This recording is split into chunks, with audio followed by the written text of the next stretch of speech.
Wow. Bueno, les persones que me coneixen saben que la meva passió són les ambaixades en el poble de l'Olleria, no? Jo vaig tindre la sort de gaudir com a ambaixador cristià, ho vaig passar francament molt bé.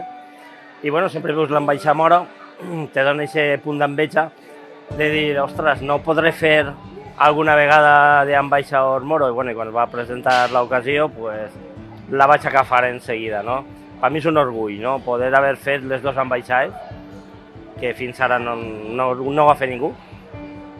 És molt xulo, és molt interessant. Són dues òptiques totalment enfrontades o diferents, però que enriqueixen moltíssim les nostres festes.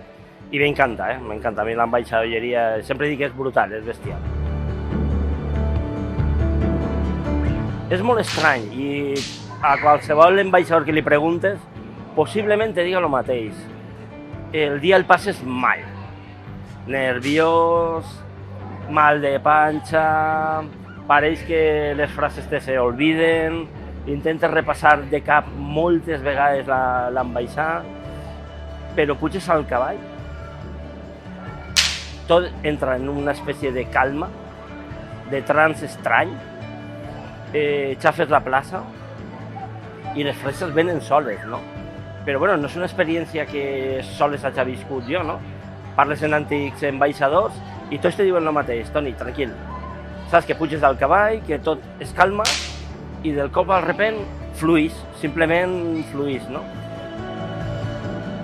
I aquest cant de l'ambaixador moro quan arriba a la plaça, i aquesta lamentació de veure el seu poble, de recordar les seues partides, els seus camins, de recordar els seus pares i avantpassats que han faltat, i aquest tros és increïble, no? Per mi és el més bonico de l'ambaixada.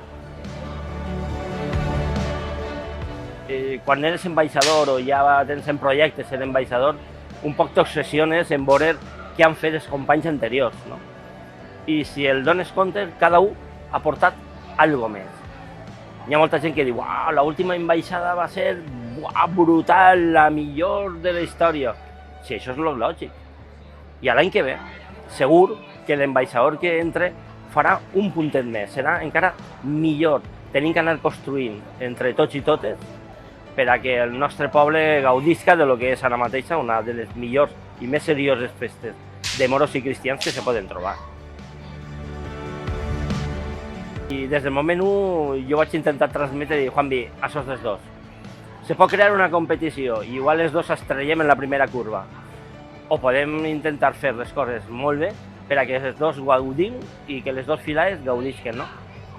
Crec que els dos ho vam entendre molt bé i s'han compenetrat molt. I ja t'asseguro que la relació segurament de Juanvi, la seva família i la meua va pallar. Jo crec que és tot fester tenim l'obligació de representar-nos en algun moment donat i en funció de les possibilitats de cadascú els càrrecs, no?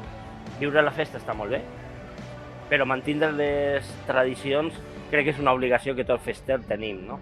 Entonces, bueno, lo que m'agradaria és que després de la meva ambaixada algun xiquet, alguna xiqueta li piquera el cuquet i tinguera ganes en la seva fila d'avançar i ser ambaixador, no? Si això és una finalitat i si algú en uns anys, gràcies a l'ambaixada de Juanvi, que és un tio excepcional en el qual m'ho he passat molt bé, hi ha algun xiquet o alguna xiqueta que li hem picat la curiositat, donarem la nostra ambaixada com a vàlida.